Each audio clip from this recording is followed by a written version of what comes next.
Hello. How many types of football are there? This is a complicated question because before we can answer this question, it's important to define what we mean by football. Football, or maybe I should say footballs, have evolved all over the world. In Europe, the most famous ones are the Fiorentina, often referred to as calcio storico, which is played in Florence in Italy. It's an incredible game which seems to combine football, rugby, and even boxing. It has 26 players on each side, and it's absolutely amazing. Another is known as medieval football, which is much less organised. This has no limits on the numbers of team members. There are very few limits about where it could be played, and the distance between the goal markers can be miles. The duration of the game is also very uncertain. It's still played in Ashbourne in England, and I've covered a video about this in my video on the origin of the word derby some months ago. I have left a link in the description below to videos about both of these types of football. Despite the fascinating history of these older types of football, I'm going to devote this video to the more modern types. There was a movement to codify and standardise the rules of various types of football, and indeed other sports, over the 19th century. The motives were various, but the driving force was always the same: cheap and fast transport. I'm obviously talking about the invention of the railways. Before their invention, only the well-off could travel from one part of the country to another for leisure. With the railways, enormous numbers of fans could follow their teams. The railways created modern sport. You know, I often think that every rich team or sports personality should pay for the erection of a monument to railways. Everything they have was made possible by them. However, before we move on, there's something else to discuss. When the British people talk about football, they generally mean this, whereas the other two types of football played in this country are often referred to as rugby union and rugby league. The correct terms for these sports are in fact rugby football, whether they are league or union types. The roots of this variety of football is said to have originated at rugby school, obviously in the town of Rugby, in 1823. During a football match of some type, one of the players, called William Webb Ellis, picked up the ball in his hands and ran with it.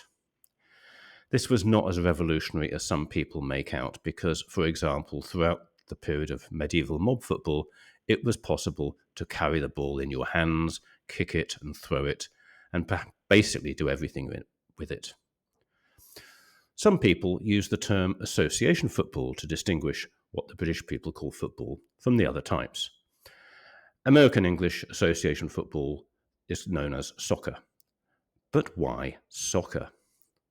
In fact, the term soccer comes from England. In the 1880s, some linguistically creative students at Oxford University invented this word to distinguish it from the colloquial term for rugby, which is rugger. They created the term a soccer, reduced from association football, and later shortened it to soccer. The term never really caught on in the UK, but it did in the United States, and it was immediately used to distinguish it from the much more popular American football, which in America is just known as football. Although I'm British, for the rest of this video I will use both terms for clarity. Okay, let's kick off, if you'll pardon the pun, by looking at the beginning of soccer or association football. The northern English city of Sheffield had always been industrial, but it was expanding rapidly in the middle of the 19th century. New legislation gave workers more leisure time. One of the most popular ways of using that leisure time was in sport. I mentioned earlier that there were various versions of football around already, but what happened in Sheffield in the 1850s is a good place to start for the story of modern association football. Sheffield Football Club was founded in 1857 and is recognised by both the Football Association, the FA, and by FIFA as the world's oldest football club still in existence. It was established in Sheffield, South Yorkshire in England by Nathaniel Chiswick and William Prest, who were members of the local cricket club. The primary purpose of forming the football club was to keep the players fit during the winter months, when cricket was not being played. The problem with being the first football club is having someone to play. In fact, in the early years, they played among themselves. Sometimes they divided the team up between members with surnames beginning with A to M against those with N to Z. Sometimes they had games between married men and single men.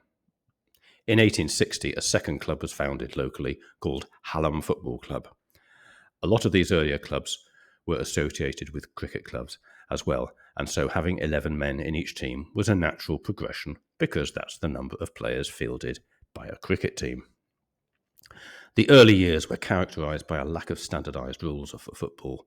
Often, the version of the rules to be played had to be agreed upon at the beginning of each match. As the game gained popularity around the country, it became necessary to standardise the rules. Sheffield FC played a crucial role in the development and codification of the game. In 1858, they formulated their own set of rules, which were known as the Sheffield Rules, which included a lot of elements which later influenced the creation of the laws of the game. Sheffield FC still exists today, but is overshadowed by its more successful professional clubs, Sheffield Wednesday and Sheffield United. From these early beginnings, association football, or soccer, formed the Football League in England in 1888. The game rapidly spread and today is the most popular sport in the world. In the early years, there was often a conflict between the rich amateur sportsmen and the professional sportsmen who could not afford to train without a salary. This conflict was most acute in rugby and plagued the sport for many years. Do you remember William Webb Ellis, the boy who, attending rugby school, who picked up the ball and ran with it in his hands in 1823? Well, by 1845, an official rugby rule book had been published and the first club started to form. In 1871, Rugby Football Union was formed at a meeting in a restaurant in Pall Mall, London. The problem was that there were two distinct types of players right from the beginning. The amateurs, who came from richer families, mainly from the south, and didn't need to be paid. Then there were the professionals. These players tended to be from poor, working-class backgrounds, mainly from the north, and needed to be paid, otherwise they would not be able to spare the time to train because they couldn't afford to take time off work. Being a professional sportsman is perfectly natural today. In the 19th century, it was not so respectable. Some described it as being little better than prostitution. In the north of England, especially in Lancashire and Yorkshire, fully professional teams were being formed, and they became very good. The Rugby Football Union didn't approve and banned professional teams. They also banned anyone who played professionally.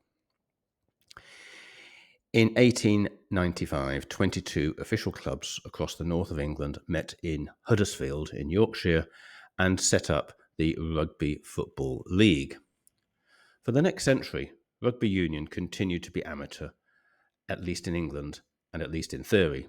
It became fully professional in 1995. However, the two versions of rugby remained separate because they effectively became different games. In order to pay its professional players, rugby league, right from the beginning, needed to draw in large crowds and to be exciting and to be fast-moving. People say that rugby union has more sophisticated strategies, whereas rugby league is a faster game. I'm not going to get involved in that debate. No comment. Let's move on to American football, sometimes called gridiron football. American football has its roots in a combination of rugby and association football, or soccer, both of which were popular in the United States in the early 19th century. The game evolved from a series of rule changes and adaptations and gradually took on its unique characteristics. As with other versions of football, the early years were marked with enormous variations in the rules, but in 1876, representatives from various universities met in Springfield, Massachusetts to establish the standardized set of rules. Apart from the obvious differences that you can see in this image, the laws are quite different from rugby, and I've included a link to a description describing the rules and the game in general. American football was heavily influenced by the universities in its early years, and these universities still have a strong presence in the sport to this day. There is also Canadian football. To the outsider, they look pretty much the same. The most visible difference is that while American football fields 11 players, Canadian football fields 12. Also, the Canadian football pitch is both longer and wider.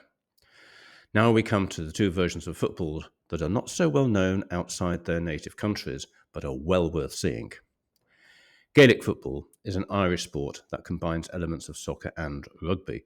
The modern game started in the 19th century, but it had roots in traditional Irish games. The teams field 15 players each, and as you can see, the goals combine elements of association football or soccer and rugby. Although the team fields 15 players, as I said, like a rugby union, the ball is round, so it can be kicked or carried. It's quite complicated, and I recommend watching the video that I've put in the description below. The first set of official rules for Gaelic football was drawn up by Maurice Devine, a prominent Gaelic Athletic Association figure, in 1887. As I said, I left a link in the description below which shows you how this game works and is well worth watching. Gaelic football is fast-paced and exciting and deserves much more exposure outside Ireland. Last, but absolutely not least, is Australian football, or known as Aussie Rules footy. There is a strong parallel with the birth of Sheffield FC, history trying to repeat itself, but with a very different outcome. In the mid-19th century, there was a need for a winter football code in Melbourne to keep the cricketers fit during the winter season. Sound familiar? The first recorded match that closely resembled Australian football was played in 1858 in Melbourne. This game is often considered the crucial moment in the birth of Australian rules football. The Melbourne Football Club was established in 1859, only 2 years after Sheffield FC, and the first official match under the Melbourne rules took place between two teams on the 17th of May 1859. The game continued to evolve, with other clubs adopting and adapting the rules. In 1877, Victorian Football Association was formed to provide a standardised set of rules and for the growing number of clubs. The sport spread to other Australian colonies, and the Victoria Football League eventually evolved into the Australian Football League, the premier professional competition in the sport today. Australian rules football is characterised by several things: an oval-shaped ball, 4 goalposts, and the distinctive oval-shaped field. It has become one of the most popular and widely played sports in Australia. While association football copied cricket in fielding 11 players, Australian rules football fields 18 players, but has based the pitch on the oval cricket pitch. As you can see, there are 4 goalposts, and to get more points, you need to score between the inner 2 posts, and 1 point for scoring between the outer posts. So there we have it. These are the main types of football that exist in the world. All of them have their roots in the types of football played in medieval Europe, and other influences as well. None of them is as violent as their medieval ancestors. People were often killed in medieval football, and in Calcio Storico, the Fiorentina football in Italy, getting injured is not so much a possibility as a probability. Why are some of these versions more popular than others? There are various reasons, mainly cultural and financial. Which do I prefer? I'm not sure, though in any case, this is a matter of personal taste. I have to say that for me, it would be hard to decide between Gaelic and Australian rules football. I'm obviously living in the wrong country. Bye for now.